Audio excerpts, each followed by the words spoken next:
urukundo nyarwo ni uguhitamo si impanuka.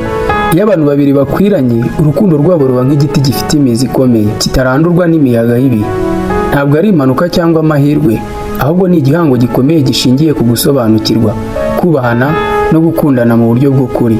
Umuhanga mu rukundo Gary Chapman yaravuze ngo urukundo rurakura iyo abantu bombi biyemeje gukorera urukundo aho gutegereza gusa. Ibi bisobanura ko iyo abantu bakwiranye bakora uko bashoboye kugira ngo urukundo rwabo rukomere, ntibategereze gusa ko ibintu byikora.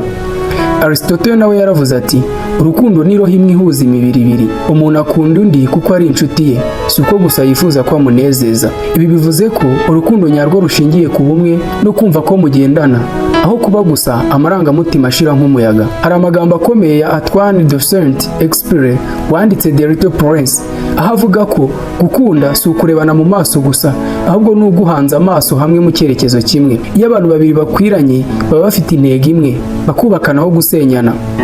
Urukundo nyarwo ni igikorwa, si amagambo gusa. Mu muco nyarwanda habamo umugani ugira uti aho umutima uri amaguru arahagana, kandi n'ijambo rya Bibiliya niko rivuga, aho ubutunzi bwanyu buri niho n'imitima iri. Ibi byerekana ko iyo ukunda ikintu by'ukuri, ibikorwa byawe biba ikimenyetso cy'urukundo rwawe. Urukundo si amagambo gusa, ni ibikorwa byerekana kwizera no guhoza. Nshuti y'akamazi, nkunda ngukunde kuko dukwiranye. Si amagambo gusa, ni ihame rikomeye ndagukunda. Iyo urukundo rushinze imizi ku guhuza kw'imitima, ntiruhungabanywa n'ibigeragezo, ubukene, amagambo ndetse n'ibindi. Urukundo nyarwo si ukwifuza gusa, ahubwo ni ugukorera urukundo buri munsi. Iki ni ikiganiro Ihurizo.